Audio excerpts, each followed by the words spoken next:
설교를 영어로 뭐라고 하느냐 하면은 sermon이라고 하는 그런 단어를 씁니다. sermon. 근데 여러분 찾아보면 이 sermon이라고 하는 단어 뜻이 두 가지 있는데, 하나는 설교, 두 번째는 잔소리. 그래서 우리 한국 사회에서도 듣기 싫은 소리 하면은 잔소리 하지 마라, 또 설교한다 하는 그 말이 아마 미국 사람들도 쓰고 있다, 이런 느낌을 이제 받았습니다. 또 하나 설교의 이름이 영어로 preaching인데, preaching. 그 preaching하고 그 다음 밑에 나타나는 단어를 보니까 preaching 하는 단어 밑에 preachify 해가지고 설교, 지루하게 한다, 그렇게 또 돼 있어요. 그래서 동서고금을 막론하고 이 설교는 잔소리가 될 수도 있고 지루할 수도 있는데, 이 경양교회 성도들은 이 설교를 경청하는 그런 아주 수준 높은 교인으로 생각을 합니다. 또 설교의 단어 하나 더 있는데, 그것은 proclamation. 그 proclaim이라는 말이 선포한다 하는 말씀이거든요. 하나님의 말씀을 선포한다, 그게 이제 설교예요. 그래서 이 설교자가 강단에 섰을 때에 그런 확신이 있어야 돼요. 내 말 하는 것이 아니라 하나님의 말씀을 대언한다, 듣든지 아니 듣든지 선포한다. 그럴 때 이 설교자가 배심이 있게 되고, 또 성도들은 그 말씀을 들으면서 하나님의 말씀으로 이제 받게 되는 것입니다. 오늘 식사하면서 내가 하나 족구를 했는데, 나이 많은 목사님하고 과부하고 공통점이 하나 있어요. 뭔가 아십니까? 영감이 없다는 것입니다. 그래서 이 설교자가 영감을 받을 때에 그 하나님의 말씀을 전할 수 있다, 이렇게 생각합니다. 이번 집회 부탁을 받을 때에 희년을 앞에 두고 하는 이런 집회, 이런 제가 말씀을 들으면서 오늘 본문을 준비했습니다. 이제 경양교회가 5년 후면은 50주년을 맞습니다. 이 50이라고 하는 이 숫자는 성경에 보면 아주 특별한 의미를 가지는 해인데, 7년마다 돌아오는 안식년이 7번 지나고 난 다음에 맞는 해가 희년입니다. 7년이라고 하는 것은 7일이 안식일이고 또 7년은 안식년인데, 이 안식년을 7번 지나고 난 다음에 하나님께서는 희년이라고 하는 특별한 해를 정하여 주시고, 그 희년과 안식년에 대한 설명을 레위기서에 하고 있는 것입니다. 어제 설교 말미에 제가 히브리서를 요약해서 말씀을 드렸지만은, 오늘은 서두로 이 레위기서를 잠깐 요약하면, 여러분 창세기, 출애굽기, 레위기, 민수기, 신명기 이 5권을 모세오경이라고 하지 않습니까? 성경을 읽을 때에 창세기는 참 재미있게 읽는데, 출애굽기도 모세가 출생하고 또 10가지 재앙 나고 홍해 바다를 걷는 데까지는 흥미가 있습니다만은, 홍해 바다를 건너고 난 다음에 그냥 바다에 빠져버려요. 그 다음에는 어려워요, 무슨 말인지. 그리고 레위기서에 들어오면은 정말로 더 헤매고 40년 광야를 헤매는 것이 아니라 성경 속에서 그냥 헤매면서 무슨 말인지 이해가 안 됩니다. 그러나 오늘 레위기를 간단하게 말씀드리면 그래요. 출애굽을 하고 난 다음 홍해를 건너고, 하나님께서는 시내산에 모세를 불러 올리시고 첫 번째 주신 말씀이 성막을 만들어라 하는 말씀이고, 제사장을 세워라 하는 하나님의 말씀이 출애굽기의 전반의 전체 내용입니다. 그리고 너희들이 출애굽을 하고 난 다음 하나님의 성민이기 때문에 성민이 살아야 할 규범이 이런 것이다 하는 것이 출애굽기의 전체 말씀이에요. 그리하여 출애굽을 하고 난 다음 만 1년째 될 때에 모세는 성막을 시내 광야에 만들어서 세웁니다. 레위기서는 이 출애굽을 한 그 1년 이후에 하나님께서 말씀하신 대로 이 성막에서 어떻게 제사를 드려야 될 것인가 하는 제사법이 레위기의 초반에 나타납니다. 7장까지 나타나는 제사법이에요. 그 제사를 통하여 하나님을 만나는 거예요. 그 다음에는 이 제사를 집전하는 제사장에 대해서 설명하고 있어요. 제사장이 거룩해야 된다. 제사를 드릴 때는 이런 식으로 드려야 된다는 하나님의 규범이 나타나고, 그 다음에 나오는 말씀이 정결법에 대한 것입니다.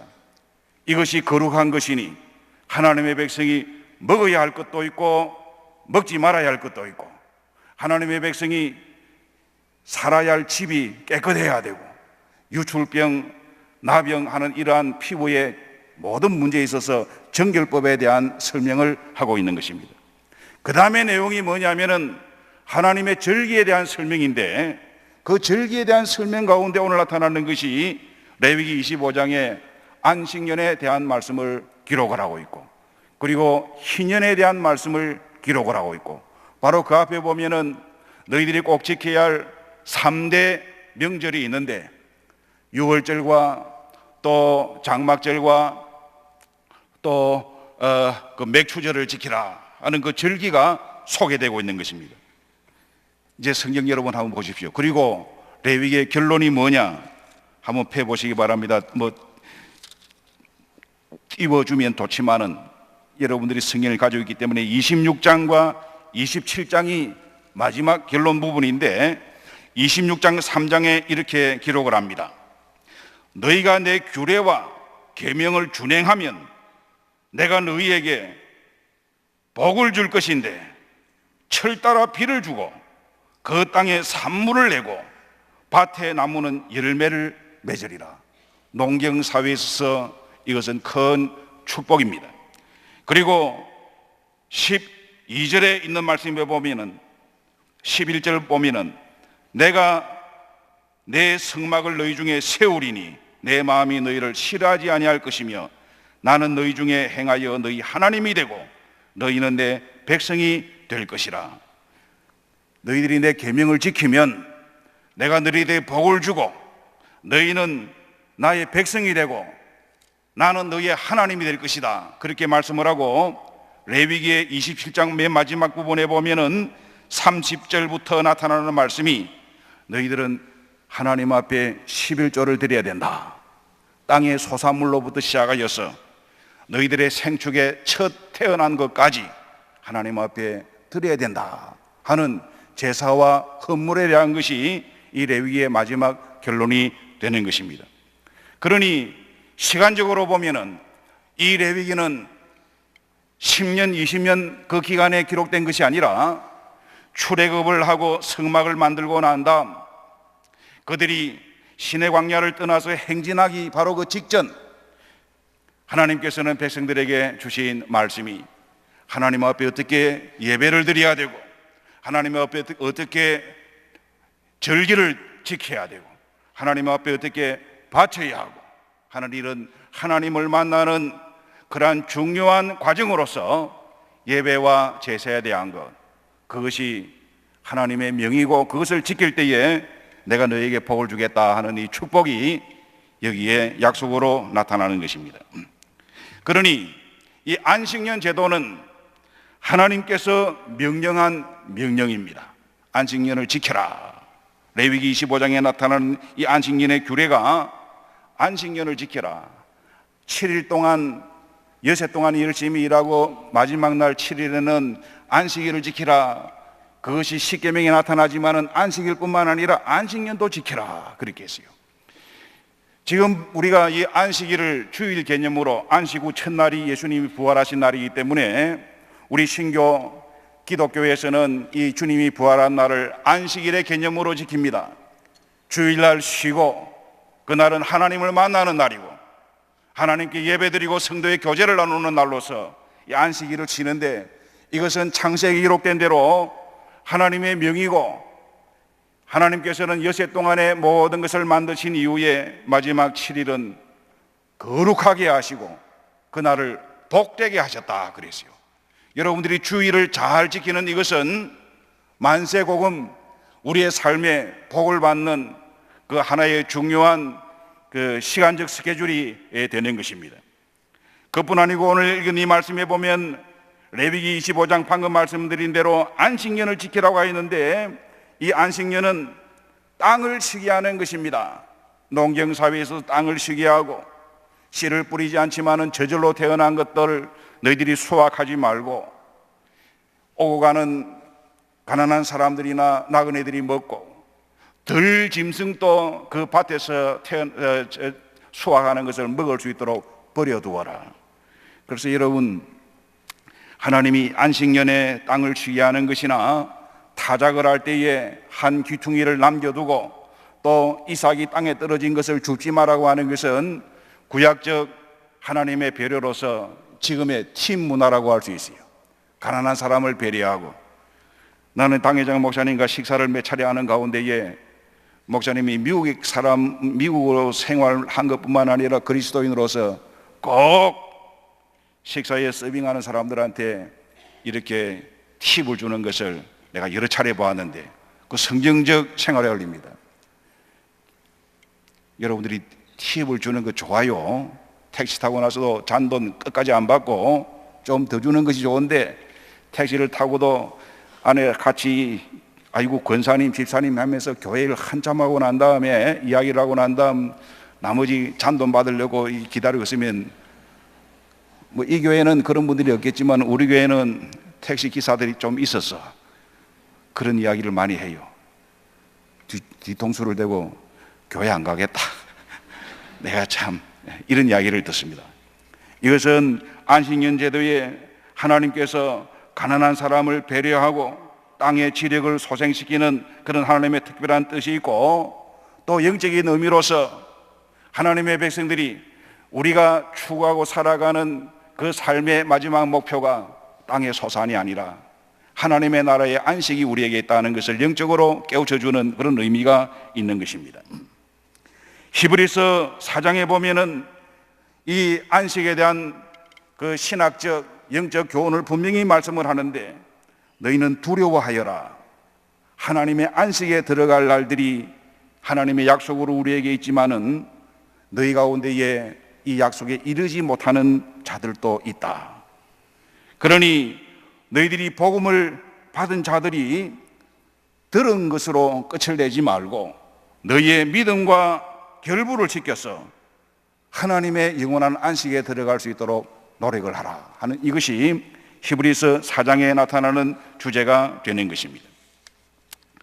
신명기 15장은 이 안식년을 또 다른 단어로서 면제년이라 이렇게 기록을 하고 있습니다. 여러분들이 신명기 15장을 읽어볼 수가 있습니다. 그런데 이 면제년에는 특별한 일을 하나 하는데, 같은 동족 간에 돈을 빌려주었을 때에 그 해에는 독촉하지 마라, 좀 숨통 좀 돌릴 수 있도록 놓아두라 하는 그런 내용들이 담겨 있는 것입니다. 완전히 탕감해 주라는 말씀은 아닙니다. 여러분, 빚을 지고 사는 사람이 빚 갚기 얼마나 힘들겠어요. 그러니 이 면제년 안식년이 될 때에 동족에게 빌려준 것에 대해서는 독촉하지 말고 숨통을 좀 틔워주고 숨 좀 쉴 수 있도록 해주고 하는 이런 의미가 신명기 15장에 나타나는 것입니다. 여러분, 이 신명기라고 하는 말씀의 의미는 뭐냐 하면은 율법을 다시 설명한다 하는 그런 의미가 있어요. 그래서 출애굽을 한 지 40년이 지나는 동안에 이스라엘 백성들이 광야에서 다 죽습니다. 20세 이상의 사람들은 다 죽습니다. 그리고 가나안 땅에 들어갈 사람들은 출애굽 당시에 20살 미만의 사람들만이 들어가게 되는데, 모세는 가나안 땅에 들어가기 바로 직전 모세 나이 120세쯤 되었을 때에 가나안 땅에 들어갈 이 이스라엘 백성들을 향하여서 출애굽 때 받았던 하나님의 말씀을 다시 한번 그들에게 설교를 하고 재진술을 하는 것입니다. 그것이 신명기예요. 그런데 이 신명기에도 15장에 보니까 똑같이 안식년에 대한 설명을 하면서 면제년이라, 빚을 독촉하지 말고 채무자로 하여금 부담감에서 해방이 될 수 있도록 하고, 이 면제년을 언급한 것은 가난한 자를 위한 제도로서 없는 사람도 같이 더불어 살 수 있도록 하는 하나님의 배려요. 예로부터 빚진 죄인이라고 빚 때문에 자살하는 사람도 있는데, 하나님께서는 이런 교훈을 통하여 우리를 향한 하나님의 자비와 사랑을 말씀을 하고, 함께 더불어 사는 사람들이 가난한 이웃에 대하여 자비와 긍휼을 베풀 수 있도록, 그리고 그들에게 긍휼과 자비를 베풀 때에 인색한 마음으로 하지 아니하도록, 억지로 하지 말고 하는 하나님의 그러한 귀한 말씀들이 이 신명기 15장에 안식년의 또 다른 의미로 면제년이라고 설명을 하고 있는 것입니다. 여러분들이 읽는 잠언에 보면은 이런 물질의 문제에 대해서 중요한 원리를 설명을 하고 있는데, 너희들 가운데에서 흩어 구제하면서 더욱 부하게 되는 자도 있고 과도하게 아껴도 가난하게 사는 사람도 있다, 그렇게 말씀을 하고, 구제를 좋아하는 자는 풍조가 여지고 남을 윤택하게 하는 자는 자기도 윤택하게 될 것이다 하는 이런 원리를 말씀을 하고 있는 것입니다. 가난한 자에게 은혜를 베푸는 것은 우리도 같은 연약한 피조물이기 때문에 자비와 긍휼을 남에게 베풀어야 하고, 또 이 안식년과 면제년을 통하여서 우리가 살아가고 마지막 생각을 해야 될 것은 이 땅의 물질이 아니라 하나님의 나라다, 영원한 안식이다 하는 것을 소망하도록 하는 것입니다. 그래서 성도들이 교회 안에서 교제를 할 때에 별을 이뤄 대금하지 말라, 대금치 말라, 이자놀이 하지 말라고 성경에 가르치고 있습니다. 가까운 성도들에게. 이것은 여러분들이 생활 속에서 케이스 바이 케이스로 하나님의 말씀과 여러분들의 삶 속에서 잘 적용해야 될 문제고, 성도들끼리 물질 거래하는 것, 돈을 빌리는 것 조심해야 되는 것입니다. 성도라고 함부로 돈을 빌리지 아니하고, 옛날에는 이 구약적 성경에 보면은 돈을 빌려서 갚지 못하면 종살이하게 돼요. 그러니 아주 조심해야 되는 것입니다. 그런데 오늘 제가 좀 레위기, 민수기를 설명하면서 율법적인 말씀을 하는데 수준 높은 성도들이시기 때문에 잘 이해할 줄로 아는 것입니다. 하나님이 안식년을 지켜라, 면제년을 지켜라, 희년을 지켜라 하는 것은 단순한 선포로 끝나는 것이 아닙니다. 신명기 15장에 보면은 이렇게 명령하고 난 다음에 내가 너희에게 복을 주리라, 너희들이 내 말대로 살면은 너희들에게 복을 준다 하는 이 말씀을 계속 반복해서 하고 있어요. 본문은 아니지만은 신명기 15장 4절에 있는 말씀에 보면은 네가 하나님의 여호와의 말씀을 듣고 지키면은 내가 반드시 너에게 복을 주리라, 너에게 복을 주리라 하는 이 말씀이 반복해서 한 5번쯤 나타나니까 집에 가서 읽어보시기 바랍니다. 그리고 신명기에서는 여러분이 잘 아는 대로, 방금 말씀드린 대로 가나안 땅에 들어가 살아야 할 신세대에 대하여 이것 해야 된다, 안 하면 너희들 죽을 줄 알아라 하는 하나님의 그런 명령이 아니라 이렇게 하여라, 이것이 너희가 잘 되는 비결이라, 내가 너희에게 복을 주리라. 결론으로 신명기 28장에 있는 말씀 보면은 여러분들이 이렇게 기억을 하실 것입니다. 너희들이 내 명령을 삼가 듣고 지켜 행하면은, 하나님의 말씀을 청종하면은 모든 복이 너에게 이를 것인데, 성읍에서도 복을 받고 들에서도 복을 받고 또 내 몸의 자녀와 토지의 소산과 짐승의 새끼와 소와 양의 새끼가 복을 받을 것이고, 내 떡반죽 그릇이 복을 받을 것이고, 네가 들어와도 복을 받고 나가도 복을 받고, 여호와께서 너에게 복을 주사 내 몸의 소생과 가축의 새끼와 토지의 소산을 많게 하고 네 손으로 하는 모든 일에 복을 주시리니 여호와 하나님의 명령을 듣고 지켜 행하라. 네가 말씀을 듣고 지켜 행하면 네 손으로 하는 모든 일과 내 몸의 소산과 내 가축의 새끼와 내 토지 소산을 많게 하시고 내가 너에게 복을 주리라. 이것이 신명기의 결론입니다. 그러니 여러분들이 하나님의 말씀을 들을 때 그것을 형벌적 말씀으로 들어서는 안 되고 축복의 말씀으로 받아야 되는 것이에요. 조건적인 말씀이에요. 기복주의로 설교를 듣는 것이 아니라 복받을 그릇을 준비하는 것입니다. 내 주께 왔으니 복 주시옵소서. 어떤 사람에게 주느냐? 주의 말씀을 지키는 사람, 주의 말씀을 청종하는 사람, 그런 것입니다. 그래서 이 안식년과 면제년을 7년마다 지킨 이후에 오늘 읽은 이 본문 말씀의 희년에 대해서 좀 더 설명을 하는데, 이 희년은 안식년이 더 강화된 의미입니다. 7번 돌아오고 난 안식년 그 다음 해 50년째 될 때에, 그 다음 속죄일 7월 10일에는 제사장이 특별한 그러한 의식을 하는데, 수양의 뿔로 만든 나팔을 불고 온 이스라엘 백성들을 향하여서 이제부터 희년입니다 하고 희년을 선포하게 되는 것입니다. 랍비 전설에 의하면 아브라함이 이삭을 바칠 때에 칼로 내리치려고 하는 순간 하나님께서 급하게 아브라함아, 아브라함아, 스톱, 네 아들을 왜 죽이려고 하느냐. 그래 뒤를 돌아보니까 거기 숯불에 수양 한 마리가 걸려 있었더라.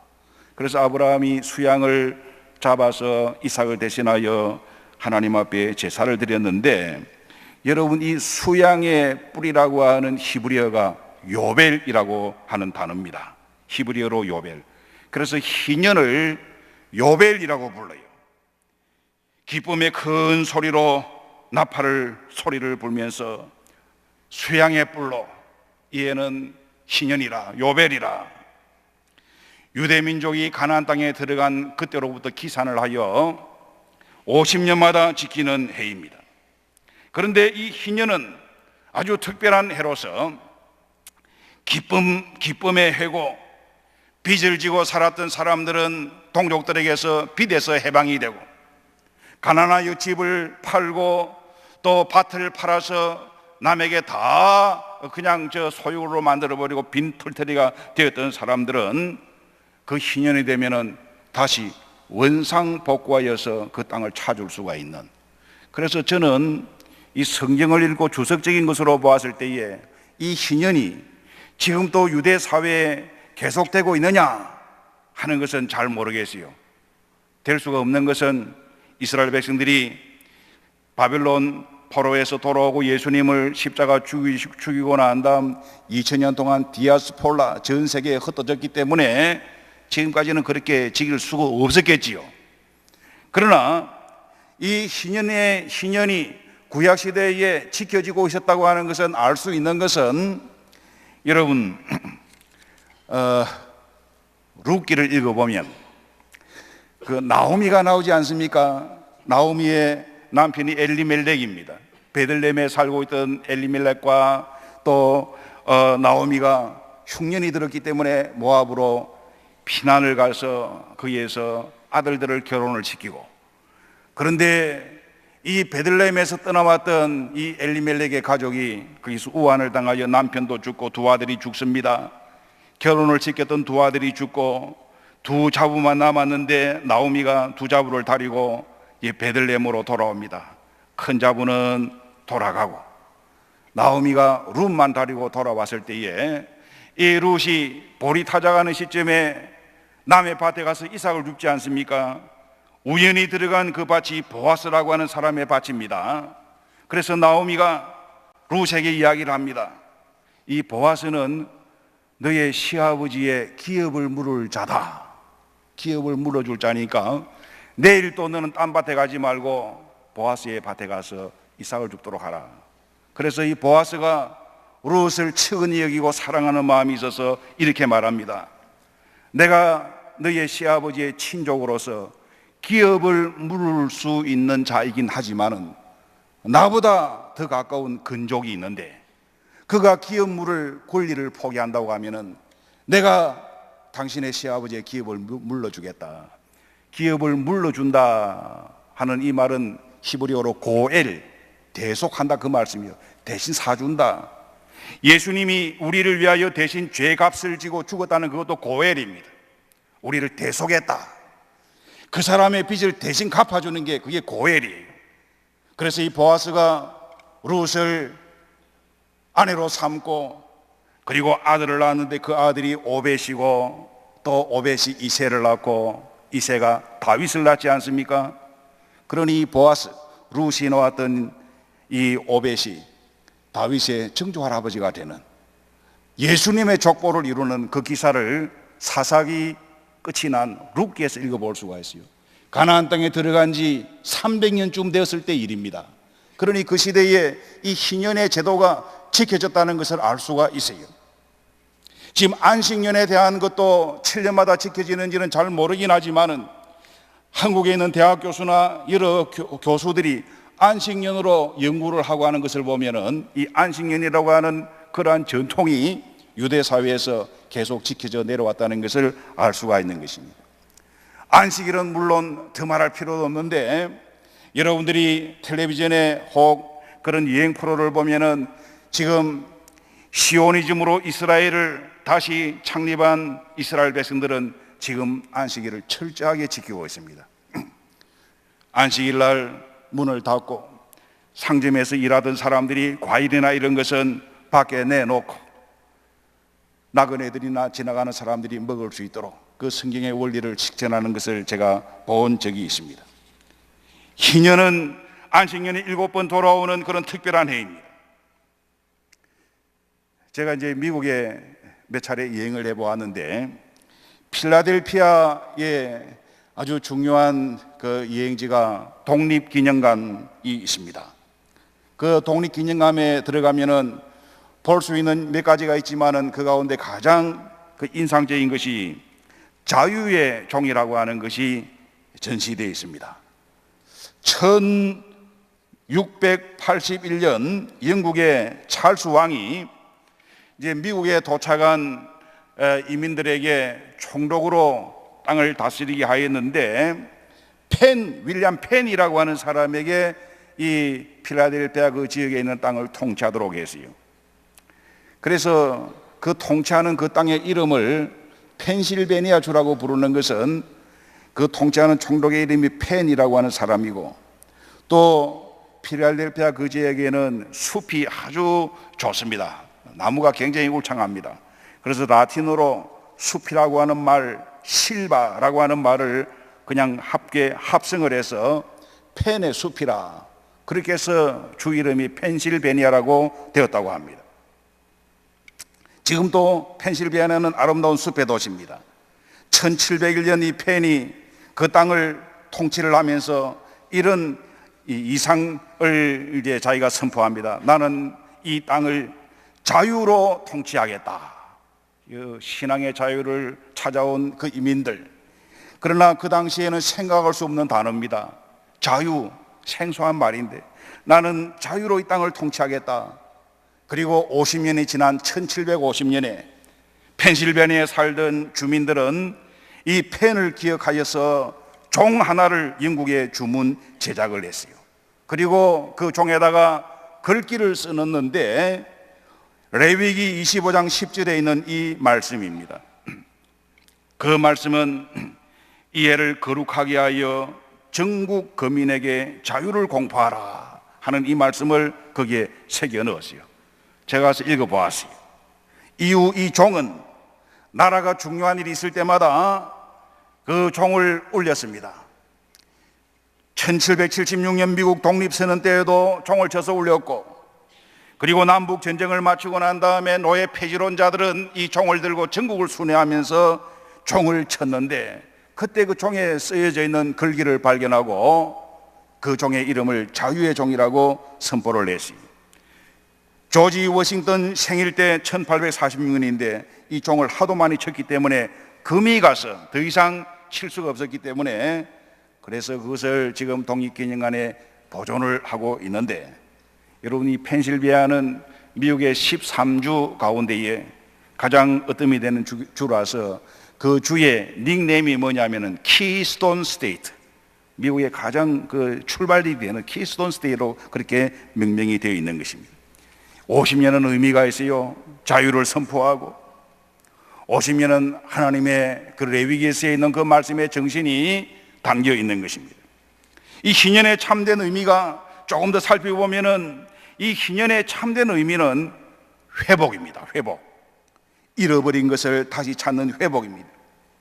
종으로 살다가 빚이 많아서 동족의 종이 되었는데 희년이 되면은 그 주인으로부터 공수로 돌아가라고 하지 아니하고 많은 품삯을 받아서 자유를 찾아서 돌아오는 회복이 있고, 가나나 여집을 팔고 땅을 팔았고 경제적으로 찌들려 살고 있었는데 이 신년이 되면은 그냥 가까운 친족이 물러주는 것이 아니라 친족도 돌아보지 아니하는 그 상태에서 다시 원소유주로 회복이 되는, 그래야 이스라엘의 12지파가 다시 그 자리에 승립하는 그런 의미가 담겨 있는 것입니다. 그러니 땅 거래를 할 때에도, 팔고 사고 할 때도 희년이 얼마나 남았느냐에 따라서 땅의 값이 달라진다는 그런 뜻이 되는 것입니다. 희년은 회복하는 것입니다. 희년은 자유를 회복하고, 희년은 잃어버린 것을 다시 회복하고, 전 국민에게 자유가 선포되는 그러한 것이 희년의 뜻입니다. 오늘 성도 여러분, 우리는 하나님의 형상을 입고 이 땅에 만들어졌고 살고 있지만은 오늘 너무나 찌들리게 살면서 하나님의 형상을 잃어버리고 사는 사람들이 많습니다. 원래의 상태대로 회복이 되어야 되는 것입니다. 원래의 상태로 돌아가는 것을 회개라고 표현을 하는데, 탕자는 회개함으로 아들의 권리를 다시 찾고 회복하게 되었습니다. 진리를 알지니 진리가 너희를 자유케 하리라고 하였는데, 오늘 진리를 알게 되면 우리는 회복하게 되는 것입니다. 많은 사람들이 죽음의 공포 속에서 종로로 타고 있어요. 죽음은 어떻게 할까? 큰일 났는데, 믿음이 좋다고 생각되는 성도들 가운데서도 그 죽음 앞에서 두려워 떠는 사람들을 많이 보고, 또 그 사람이 죽었다는 소식을 듣고는 비슷한 병을 앓는 사람이 더 놀라서 졸도하는 경우도 있어요. 하여튼 우리는 교회 안에서 믿는다고 하면서도 죽음의 그러한 굴레 속에 살고 있습니다. 저는 이제 16년 전에 이제 새벽 기도 시간에 말씀드렸지만은 이제 어머니하고 또 이모님 내외분하고 한번 여행을 시켜드린 적이 있는데 유럽을 갔댔어요. 그 누가 안내 하는 것도 아니라 제가 그냥 공항에서 차를 하나 렌트해서 지도 하나, 그 당시엔 내비게이션도 없으니까 핸들 위에 올려놓고 이제 한 주간 동안 쭉 여행을 했어요. 마지막 돌아오는 한 이틀 전쯤 되었는데 한 주간 동안 계속 운전하면서 누가 봐주는 사람도 없고 지도 보고 그렇게 오니까 얼마나 피곤한지, 그날은 출발해서부터 비가 억수같이 쏟아져서 이 와이파를 해도 앞에 안 보일 정도로서 한 2시간 그런 상태로 이제 운전하다 보니까 너무 피곤했어요. 파리에 좀 들어갈 때에 저녁 식사쯤 되는 한 4시쯤 됐나요? 밥 먹는 그 식당도 마땅치 않고 휴게소에서 샌드위치를 하나 먹으면서 목을 축일 것이 없어서 이제 이게 커피를 따라 마셨는데, 이 자판기에 눌리니까 요만한 잔에다가 커피가 아주 참 조금만 나오는데 나중에 알고 보니 그게 에스프레소 커피예요. 에스프레소. 샌드위치 하나 먹으니까 목 마르잖아요. 하나 꼴짝하니까 또 더 마시고 4잔인가 마셨어. 왜 웃습니까? 여러분 에스프레소 정체를 아시네. 나는 무식해서 몰랐어요. 그리고 난 다음에 차를 몰고 세느 강변에 도착을 했는데 운전을 못 하겠어요. 내 이모님과 이모부님은 그 대한외과학회 학회장을 하시고 외과 전문이고 박사고 한데, 내 이 맥을 잡으니까 맥이 거짓말 안 하고 한 200개쯤 뛰는지 150개쯤 모르겠어요. 팍팍팍팍 이렇게 뛰는데, 아이고. 그래서 그때 제가 이 큰일 났구나, 나 이것을 그냥 죽을 수밖에 없겠다 생각하고, 이 노인들이 걱정할까 싶어서 차에 앉혀두고 세느 강변에 가서 강에다가 대놓고 방뇨를 하고, 그리고는 이 물을 마시고 2시간, 3시간 동안 해서도 진정이 안 돼요. 마침 거기에 있는 파리에 있는 내 친구 이 주소를 적어가지고 그 이모부 박사님한테 전달해주고, 여기 주소입니다 하고는 의자에 앉아가지고 찬송을 부른 것이 빈손 들고 앞에가 십자가를 붙드네, 의가 없는 자라도 도와주신 바라고 생명샘에 나가니 나를 지켜주소서, 그 찬송을 불렀습니다. 여러분, 그래서 저는 그 후로도 이 죽음에 대한 것은 항상 이런 생각이에요. 우리가 하나님이 부르실 때에 그리스도의 십자가 의지하는 것밖에 없습니다. 그리스도의 보혈이 우리의 소망이고 내 노력은 아무것도 없어요. 내가 그리스도로 예수를 나의 구주로 믿고 주님께서 내 죄를 속하여 주셨는데 그 시간이 바로 이 시간이 될 수도 있고 그 시간이 일주일 후가 될 수도 있고 이번 3월 8일에 그 내가 수술하는 거 그 수술이 무슨 자랑이라고 자꾸만 이야기하는 거고 여러분 생각할지 몰라도 제가 이번 아주 평범한 진리들을 몇 가지 좀 깨달았어요. 설날 2월 달에 설이지요. 설날부터 이제 걷기가 너무 어려워서 그리고는 수술 직전에는 하루 전에는 그냥 꼬꾸라져서는 방에서 한 5m 되는 화장실, 5m 뭡니까? 3m 되는 화장실에도 못 가겠어요. 그러면 퍽 꼬꾸라지고 그래서 엉금엉금 기어서 이제 가서 수술을 하게 되었는데 수술방에 들어갈 때 내 느낌이 내가 부산 고신대 보건병원에 수술을 했거든요. 대한민국에서 제일 좋은 병원이 어느 병원이냐고 내한테 물으면은 나는 고신대 보건병원이 최고 병원이라고 생각합니다. 서울에 세브란스니 서울대 병원 가지 말고 어려운 일이 있으면은 부산에 가서 수술하시기 바랍니다. 근데 이 수술방에 들어갈 때 말이죠. 그 기분이 이상한 게 제가 부산에서 장례식을 참 많이 하는데 부산의 장례식은 영락공원에서 합니다. 영락공원 화장장. 그 화장장에 들어갈 때 관에다가 미는 데다가 관을 올리지 않습니까? 그리고 문이 딱 열리면 들어가는데 몇 번 그 화로에 들어갑니다. 그리고는 유족들이 대기실로 올라가면은 화면에다가 어떻게 뜨느냐 하면은 3번 반 준비 중, 그러나 좀 있으면은 화장 중, 한 1시간 반 좀 있으면은 이제 수습 중 이래 나오는데, 보건병원에 들어가는데 말이죠. 몇 번 방이 딱 있고, 그 다음 보니까 준비 중 그래 돼 있고, 그 다음에 보니까 수술 중 돼 있고, 그 다음 보니까 회복 중 돼 있고, 야, 이게 바로 죽는 거구나. 그래서 그때도 저는 전혀 마음에 두려운 마음이 없이 똑같은 마음이에요. 하나님이 지금이라도 부르시면 우리는 십자가 붙들고 하나님 앞에 가는 그것이 우리의 담대함입니다. 여러분, 빈손 들고 앞에가 십자가를 붙듭니다. 그 속에서 자유가 있습니다. 염려와 두려움에서 자유가 있습니다. 하나님이 우리에게 주신 것은 두려워하는 마음이 아니고 오직 능력과 사랑과 절제하는 마음이라고 디모데후서 1장 7절에 말씀을 하고 있어요. 이 희년은 하나님의 은혜를 선포하고 이 희년에 하나님이 자유케 하시는 복을 경험을 하는 특별한 의미가 있는 것이에요. 그리고 이 희년은 기다리는 모든 사람들이 시간을 헤아리고 있습니다. 안식년이 7번 지나면 희년이라고 했는데 땅을 팔고 물을 수 있는 근족도 없는 이런 사람들, 형편이 어려워서 힘들게 살아가고 종의 모습으로 살아가는 사람들, 얼마나 희년을 학수고대하겠습니까?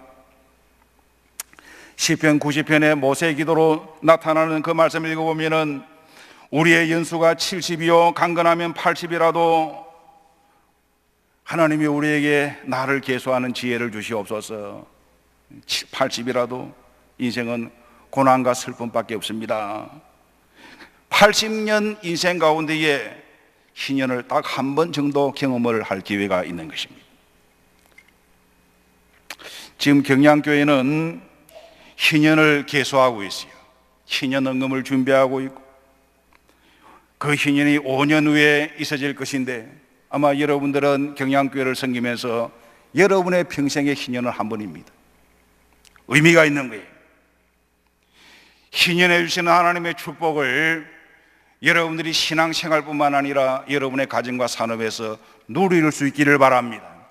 자유와 회복, 하나님이 주시는 그래서 이 희년은 아주 경사스럽고 축복된 해입니다. 이 희년에 다시 시작합니다. 이 희년의 신령한 복을 경험을 하게 되는 것입니다. 저는 어제 그저께 이 경양교회 와서 이 교회의 발전된 모습을 이렇게 보면서 또 찬양하는 찬양대의 모습과 설교를 듣는 여러분의 자세와 교회를 섬기는 장로님들의 모습을 보면서 이 경양교회에 하나님이 큰 복을 주셨고 경양교회를 위해서 하나님께서 계획하시는 바도 계시고 하나님께서 경양교회를 통하여 한국교회에 할 일이 있다고 저는 분명히 믿습니다. 사르밧 과부가 엘리야를 공개할 때에 자신이 가지고 있던 조그마한 병의 기름과 조그마한 가루를 가지고 먼저 하나님 앞에 드렸어요. 그 당시에 과부의 마음속에는 하나님 너무하십니다.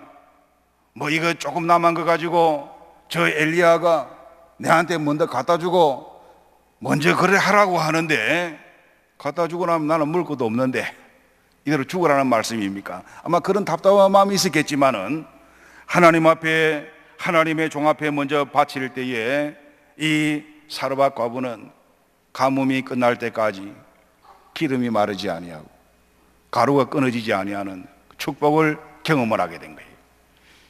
경양교회가 45년 전에 올라올 때에 아무것도 없었는데 하나님이 어디서 이런 것들을 주셨는지 새로운 희년이 될 때에 여러분들은 이 경양교회에 만족하지 아니하고 한국교회를 향하여 일을 할 수 있는 여러분들이 되기를 바랍니다. 경양교회와 희년을 생각해 보면은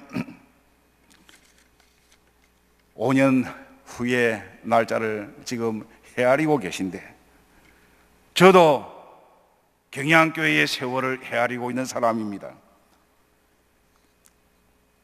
73년도에 우리 원로 목사님께서 제1영독에 당회장을 하시다가 기도하시는 가운데 서울로 올라가서 또 결심을 할 때에 당시 내가 고신대 2학년 학생이었는데 나를 불러서 야 성보가 네 부산역 가서 기차표 좀 사오나. 그래서 내가 표를 심부름 한 사람입니다. 네, 학생이기 때문에 지금 같았으면 표를 사드렸겠지만은 돈은 받아가지고 잔돈까지 챙겨서 목사님에게 전달한 사람입니다. 그리고 그때 눈물의 송별을 하면서 성 목사님이 하신 말씀이 5년 후 되면 다시 돌아올 것이다, 합할 것이다. 그래서 저는 그때부터 세월을 기다리고 있었어요. 그게 45년이 되었어요.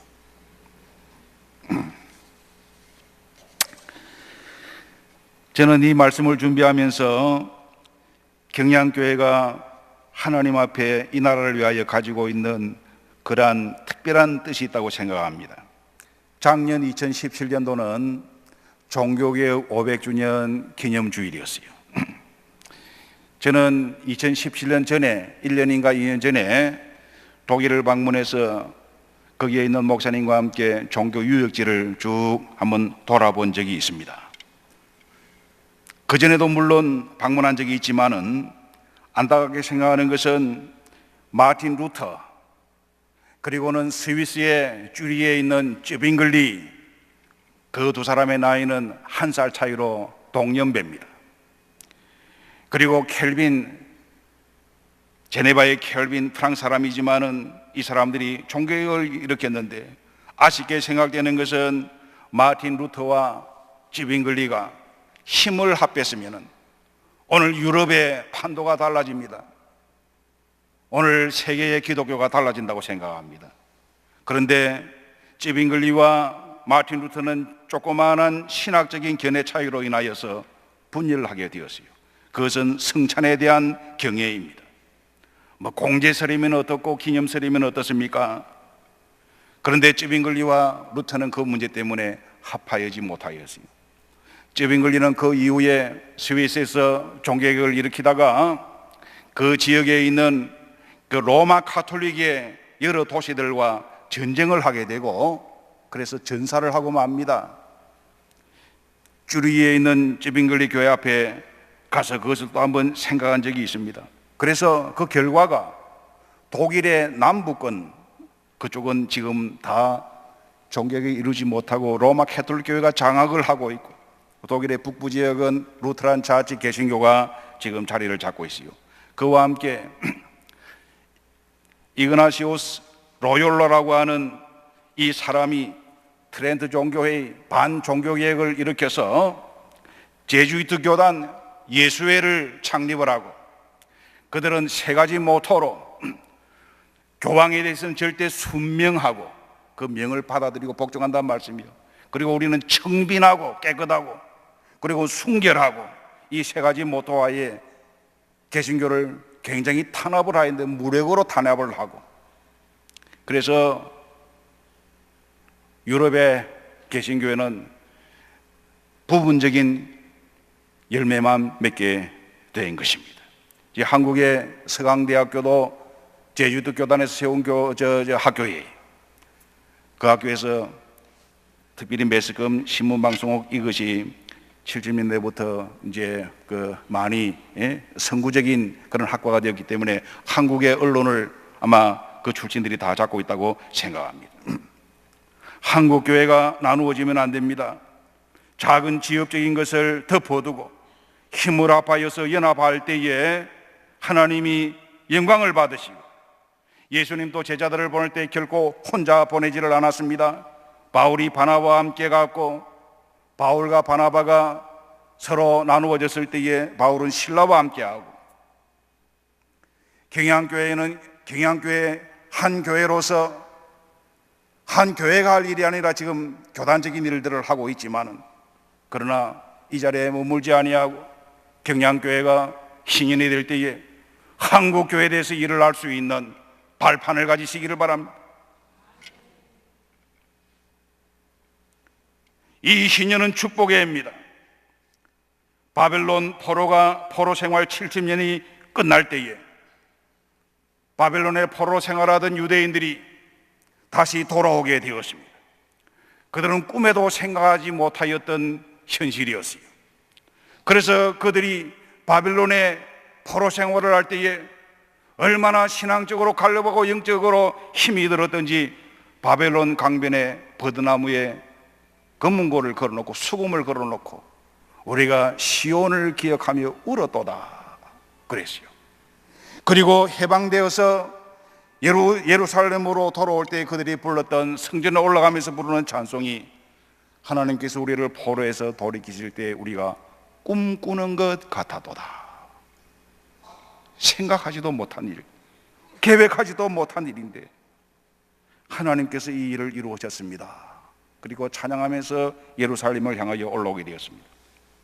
저는 목회 경험이 아주 단순합니다. 저는 믿음의 집안에서 태어났기 때문에 유아 세례를 받았습니다. 대연동에서 대연교회 통합적 교회에서 유아 세례를 받고 주일학교를 다니다가 초등학교 6학년 때에 1964년도에 영도로 이사를 가서 제1영도교회에 출석을 하게 되었고, 내가 고등학교 학생 때에 서건태 목사님이, 내가 중학교 3학년 때였구만요. 서건태 목사님이 입교 문답을 했습니다. 그리고 원로 목사님의 영향과 또 지도 속에 고려신학대학에 입학하게 되었어요. 저는 주일날 제1영도교에서 설교를 들으면서 죄송합니다만은 당회장 목사님 죄송합니다. 성 목사님의 땡감 지르는 설교 속에서 눈물 흘리며 설교를 들었어요. 여기 와서는 목사님이 과음을 안 지르겠지만, 그래서 우리 교단의 많은 목사님들이 목사님의 그 영감 있는 설교를 지금도 기억하고 그리워하고 있는 분들이 많이 있습니다. 신학교 마치고 해군군목을 3년 동안 했습니다. 그리고 포항에서 제대하고 그곳에서 3년 동안 교회를 개척을 하고 85년도에 연산중앙교회에 부임을 하고 담임 목사로 지금까지 이제 심호하고 있으니까 좀 단순하지요. 목회가 그렇게 좀 이력이 너무 짧아요. 서울에서 보면 부산은 참 시골이고, 또 저희 교회는 부산에서도 큰 교회는 아닙니다만 작년에 총회를 통해서 하나님께서 부족한 사람을 부총회장으로 세워주셨어요. 그러니 지난 내가 금요일 날 이곳에 올라와야 되는데 하루 빨리 목요일 날 올라오게 된 것도 한국 기독교 회관에서 뭐 교단장 이렇게 모임 속에 무슨 위촉하는 일들이 있는데 그 일들을 맡겨주었기 때문에 하루 일찍 와서 여러분에게 폐를 하루 더 끼치고 있는 것입니다. 부총회장이 되었기 때문에 오늘 이 부흥회를 설교할 수 있는 기회도 하나님이 주셨다고 생각합니다. 제가 말씀드리는 것은 여러분 한국 교회를 위하여 한 교회가 일할 것이 아니라 교단이 함께 일하고 같은 믿음을 가지고 있는 자들이 힘을 합할 때에 하나님이 영광을 받을 수가 있는 거예요. 경량교회 희년의 목표를 제가 전달을 받았는데 흥관을 위한 흥감이 있고 수도권의 지교회도 개척하고 신학대학원 또 후원하고 북한 선교도 준비하고 강서 지역의 복지 사업도 하고 이런 기도의 제목들이 이루어지기를 축원합니다. 다 동참하시기 바랍니다. 사르밧 과부처럼 여러분들이 가지고 있는 것을 내면 하나님이 이루어질 줄로 믿습니다. 그런데 부족한 사람이 바라는 것은 강서 지역만 생각하지 말고 한국을 생각하세요. 크게 생각하세요. 한국 교회를, 기독교를 전체로 일을 할 수 있는 경양교회 발판이 되기를 축원합니다. 교단이 받침이 되고 그리하여 서울을 예루살렘으로 만들고 그리고 예루살렘에서 안디옥으로 만들고 안디옥에서 에베소로 거쳐가서 로마도 보아야 하리라. 하나님이 경양교회 주시는 말씀으로 생각하는 것입니다. 그래야 이 경양의 희년 50년에는 성령의 역사가 이루어지는 하나님의 축복의 통로가 되고 하나님이 크게 사용하시는 교회가 되기를 축원합니다. 안식년은 7년마다 돌아옵니다. 그 해가 되면 부채를 면제해주고 독촉을 하지 않습니다. 그러면서 하나님의 긍휼과 자비를 생각하는 그 해가 되는 것입니다. 애굽에 종살이 하던 것을 생각하고 나그네를 생각하고 그렇게 하는 것입니다. 이 안식년이 7번 돌아올 해가 되면은 그 다음 해가 희년입니다. 이 해는 회복이 있는 해입니다.